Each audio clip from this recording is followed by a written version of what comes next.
Jason Gilbo here with Justin Ehrlich, taking a look at some pitching options for tonight's slate. Got a Coors game. I mean, two teams coming off of an 18-inning game, Yankees and Cubs. I don't know how much that's going to affect my play with them today, but I think they'll be fine.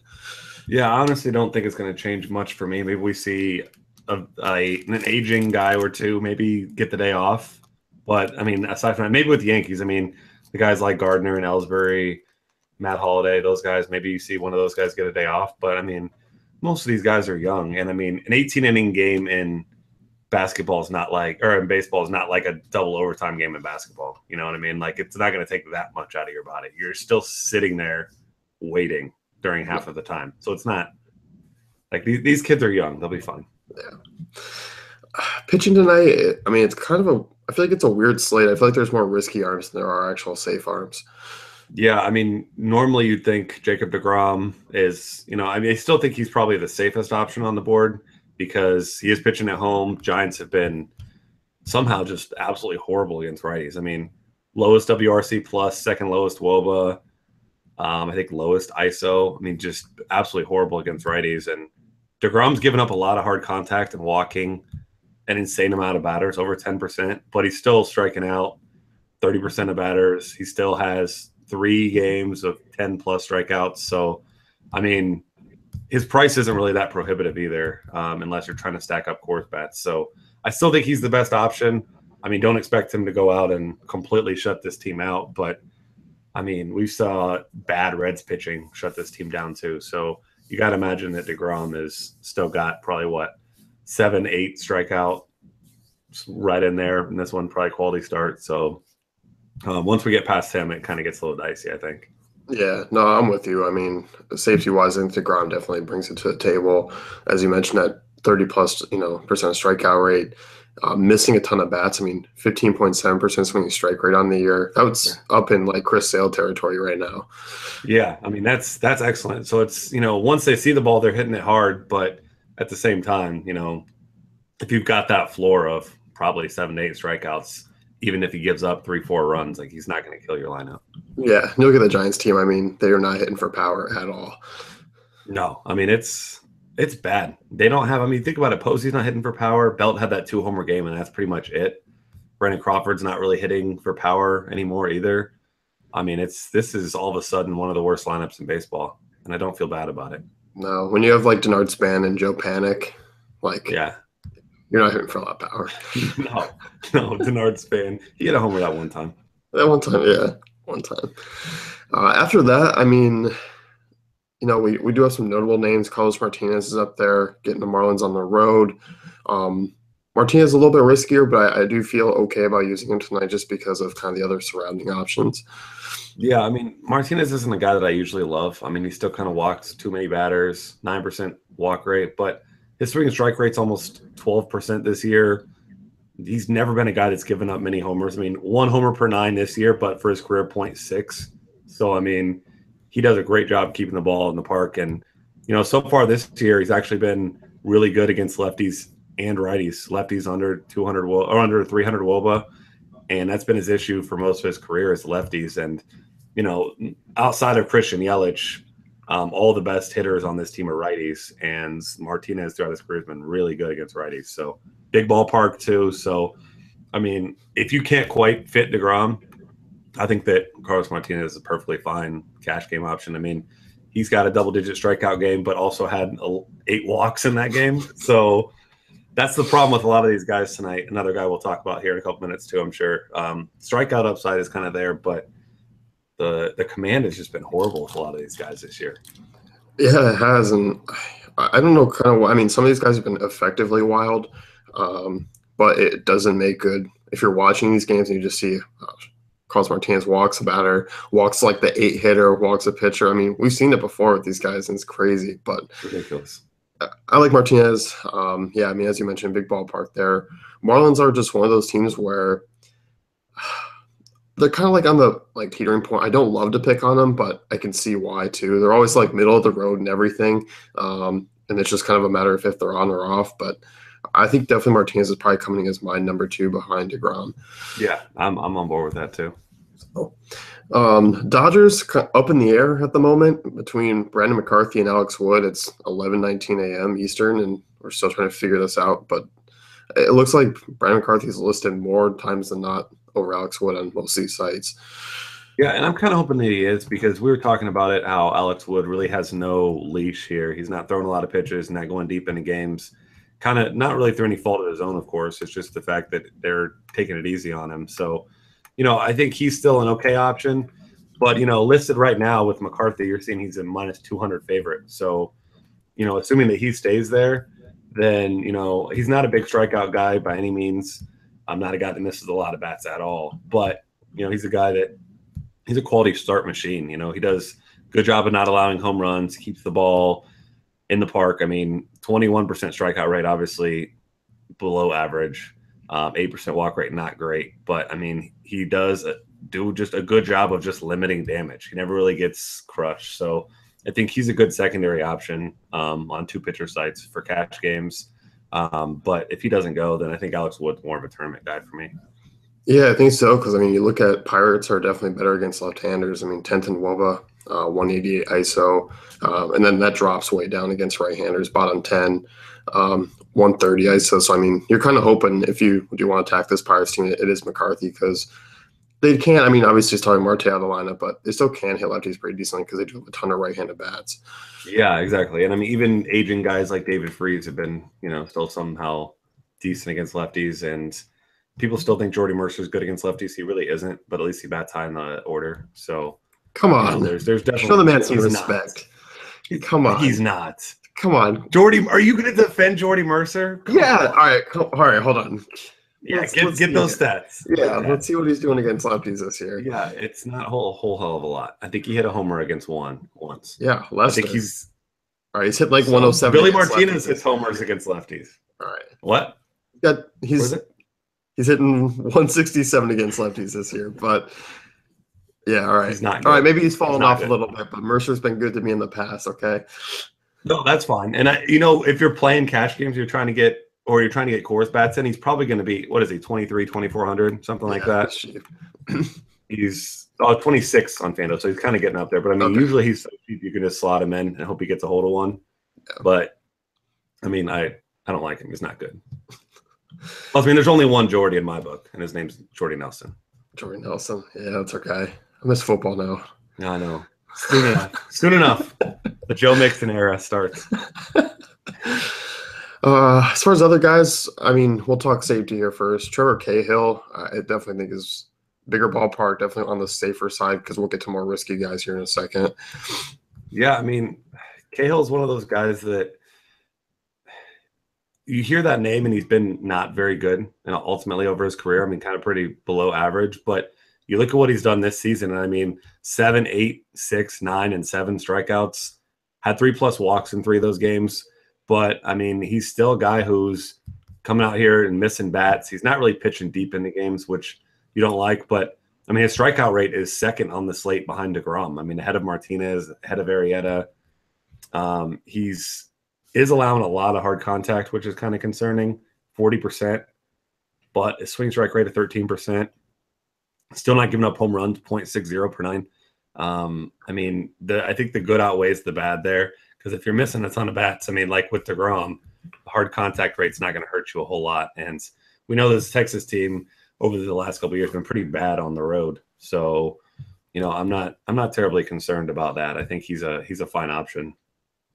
Yeah, I mean, as you mentioned, I think the hard contact's the only blip on his radar. This one that's been somewhat concerning, but I mean, 57% ground ball rate. So if everything's getting hit hard but on the ground, completely fine with that, especially in that ballpark too. Even if he does allow a couple of long fly balls, I mean, chances of them getting out probably not too great.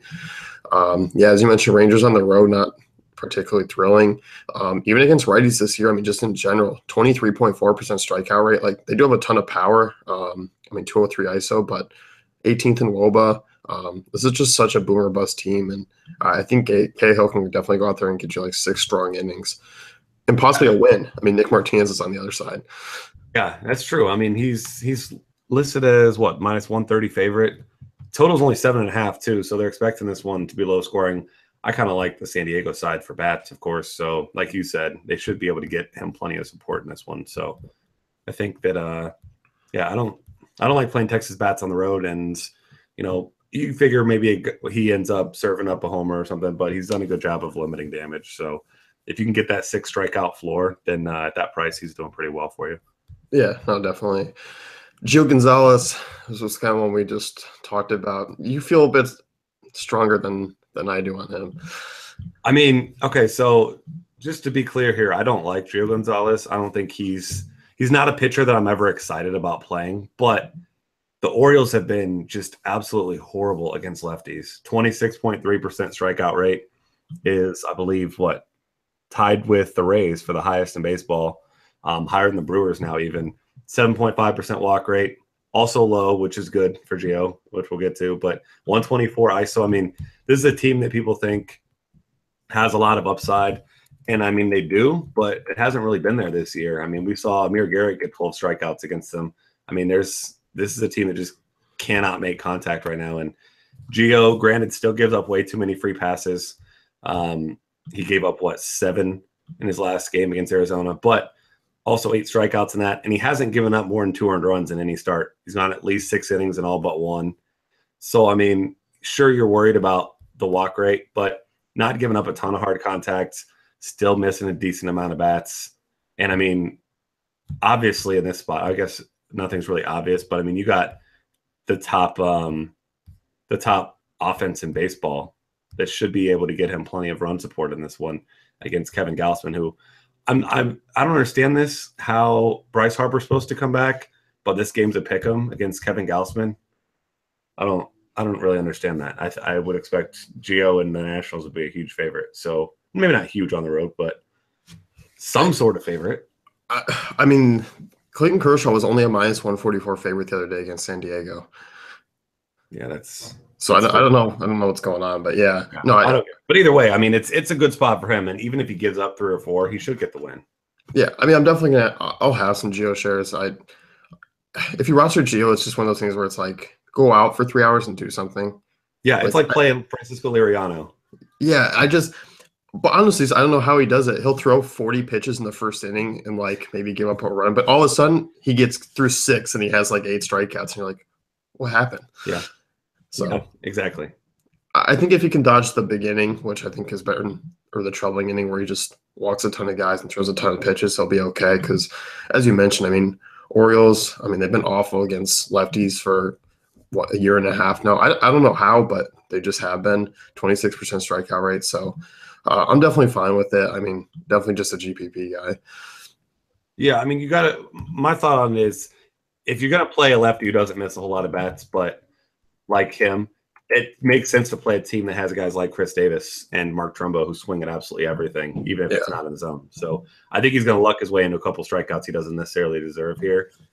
Yeah. But, I mean, I don't know. I just think his strikeout floor is pretty solid on this slate. Yeah, to the point where it's like if he does give up a couple of runs, he should be able to balance it out. Yeah, exactly. As far as other guys go, I mean, I don't know. This Royals-Rays game seems like it's going to be pretty low scoring. Nate Karn's revenge game. I mean, can we call that here? I guess. Don't you have to be good to have a revenge game, though? Yeah. Well, I mean, we've gotten carried away with revenge games before. Well, yeah, and that's reasonable. But, I mean, I guess he is coming off of his best start of the season against the White Sox, who, when we talked about them, we thought they were horrible. They started to get it together. This has been, I mean, 3 of his 5 starts have been pretty good, but the other 3 have been pretty horrible. Yeah, at Texas, I'll give him a pass. That's tough. I mean, the other ones, he was good on the road against Houston, not bad there. At Minnesota, I mean, he came in for relief and got blown up. But yeah, that's true. Other than that, I mean, strikeouts have kind of been there over the last 3 starts. I don't know. I mean, he's definitely better off against lefties than he is against righties, which helps with this Rays lineup. But they are hitting the ball pretty well right now. So I don't think he's a bad option. I think he's just a good GPP guy because he's going to be low owned. But I don't know, nothing more than that. Yeah, I mean, I probably won't be playing him, but I see the merit of it because it's not a bad matchup and it's a decent ballpark. But I still call him Nathan. I don't like Nathan Carnes. I'm not a fan. Did you think he decided to go by Nate now? Nathan Patrick Carnes, get down here this second. Nathan, throw a damn strike, Nathan. Gotta find the zone. Oh man. Do you call your kid Jeffrey or is it Jeff? Jeffrey. Yeah. Jeffrey. He asks for that. He wants to be the full name. King's professional. King Jeffrey. Yeah. King Joffrey Laverne. Yeah. He's gonna be better than him, let's be honest. Let's hope so. Teach him how to do something other than rebound.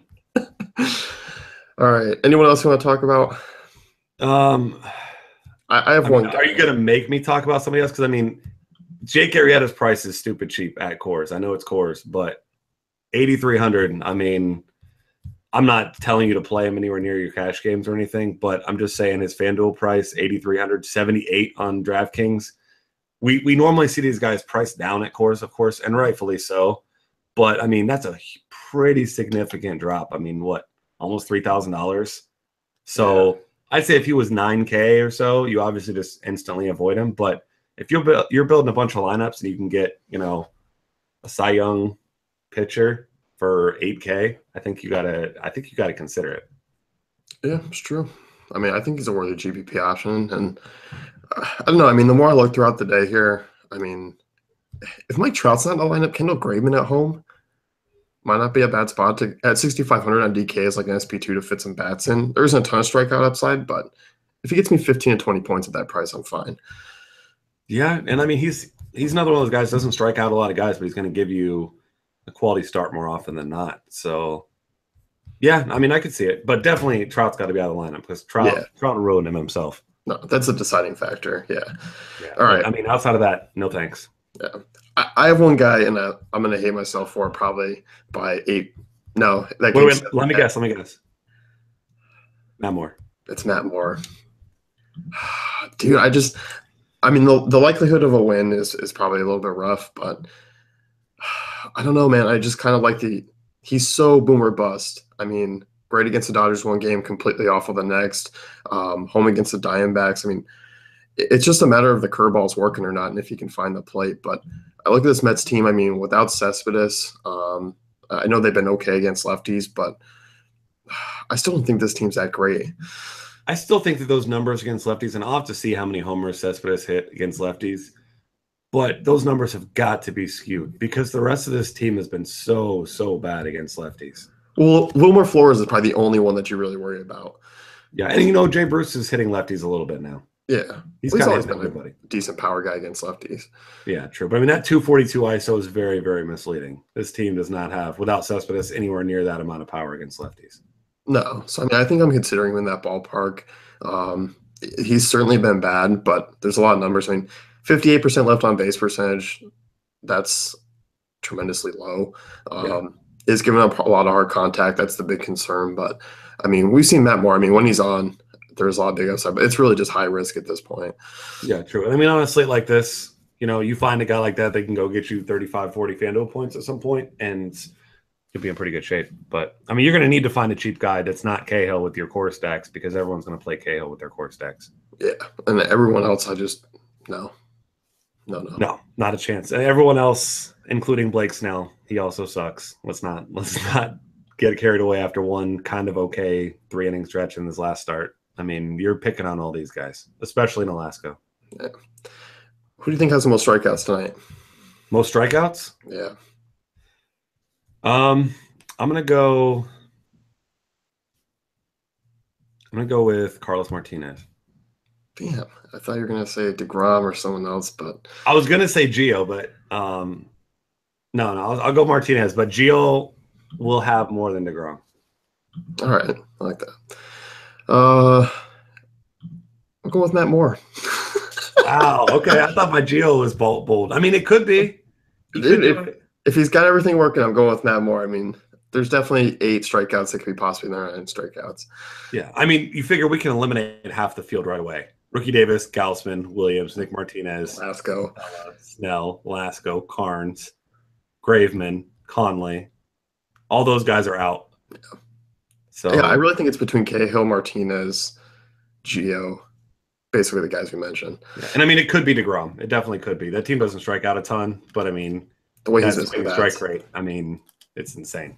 Yeah. But I mean, that's too easy of a call. Yeah, gotta be bold on the show. Yeah, we can't just pick the Warriors to win the championship and talk about it for 6 hours at a time. Boring. Oh man, yeah, that's how ESPN fired everyone. Yeah, exactly. Because they're wrong. Go Spurs. All right, we're wrapping it up here before we get a Spurs rant. So you can head over to DaveFantasyCafe.com, check out our tools and content.